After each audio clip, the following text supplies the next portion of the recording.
Doctor महंत साफ साफ कह रहे हैं कि पार्टी में जो कुछ हुआ वो सरगुजा के नेतृत्व में हुआ। अगला चुनाव महाराज की अगुवाई में लड़ा जाएगा। बाबा साहब यानी टी.एस. सिंहदेव सीएम बनेंगे। हालांकि डॉक्टर महंत राजनीति के मंझे हुए खिलाड़ी हैं, सो उन्होंने बात को संभालते हुए सामूहिक नेतृत्व और साथ मिलकर रहने, साथ मिलकर चुनाव लड़ने की बात भी कही। लेकिन उनके इस बयान के बाद कांग्रेस के भीतर हलचल तेज हो गई। इस मुद्दे पर बीजेपी ने फौरन कांग्रेस को घेरना शुरू कर दिया। छत्तीसगढ़ बीजेपी अध्यक्ष किरण सिंहदेव ने ट्वीट कर कांग्रेस पर निशाना साधा। बीजेपी ने कहा कि ये है कांग्रेस का असल चेहरा। बहस बढ़ी तो कांग्रेसी नेताओं ने इस पर सफाई देकर डैमेज कंट्रोल भी शुरू कर दिया। हाँ, तो अब ये कुल मिला के ये बातें तो जो हम कह रहे थे कि आपस में जिस प्रकार से खींचातान है वो तो सिद्ध हो रहा है और अब जनता के सामने भी आ गया।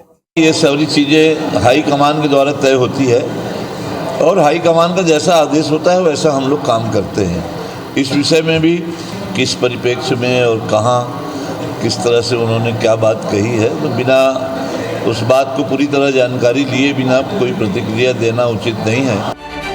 वैसे ये पहला मौका नहीं जब कांग्रेस के भीतर नेतृत्व को लेकर नेताओं के बयान ने पार्टी को मुश्किल में डाला हो। ये भी उजागर है कि 2023 के चुनाव में सत्ता में बैठी कांग्रेस को पार्टी के भीतर 2.5 साल की सीएम पद की रेस ले डूबी। आपसी फूट और गुटबाजी पार्टी को सत्ता से बाहर कर गई। सबसे बड़ा सवाल है, क्या आप सीनियर नेता ठान चुके हैं कि उन्हें किसके नेतृत्व में अगला चुनाव लड़ना है? मौजूदा दौर में सामने आया ये बयान महज संयोग है या फिर पार्टी आलाकमान के लिए कोई संदेश?